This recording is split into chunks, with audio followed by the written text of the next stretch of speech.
নমস্কার, welcome to my channel. আমার channel আমার কিছু কথা। আমি অনিমেষ আপনাদের সঙ্গে। আজকে আমার বিষয় লগ্ন।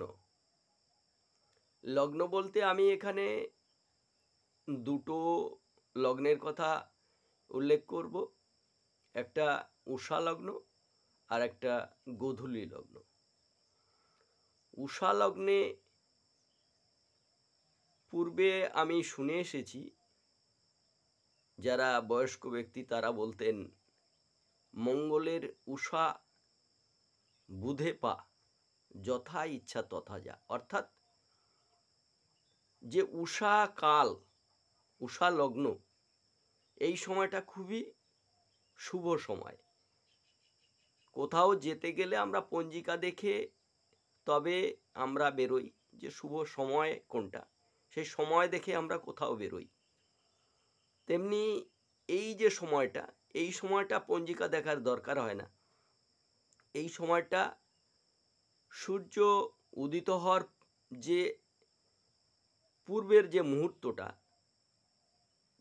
সেটাকেই আমরা উষা লগ্ন বলে থাকি। এবং এই সময়টা খুবই ভালো সময়। কোনো শুভ কাজের জন্য এই লগ্নটা বা এই সময়টা আমরা ব্যবহার করতে পারি। দ্বিতীয়ত, গোধূলি লগ্ন বা গোধূলি বেলা, এই সময়টা ঠিক সূর্য অস্ত যাওয়ার পর যে মুহূর্তটা, সেটা গোধূলি লগ্ন বা গোধূলি বেলা বলা হয়।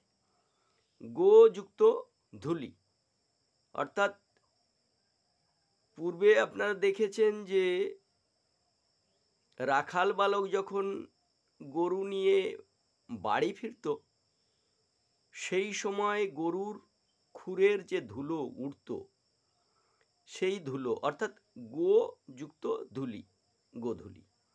তো এই সময় কালটা সূর্য অস্ত যাওয়ার যে 48 মিনিট যে সময়, এই সময়টা খুবই গুরুত্বপূর্ণ সময়।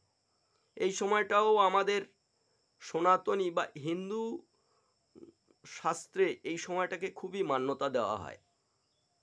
কারণ দেখবেন যে যদি বিবাহর সময় নির্ধারণ করা হয়, সেই সময় দেখা যায় যে অনেক রাত্রে বিবাহ সময়ে পঞ্জিকায় দেওয়া আছে।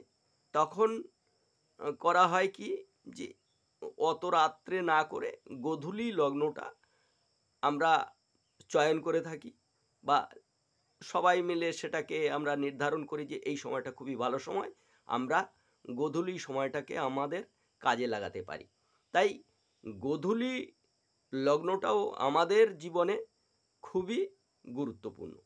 এই সময়টাকে হিন্দু শাস্ত্রে খুবই মান্যতা দেওয়া হয়।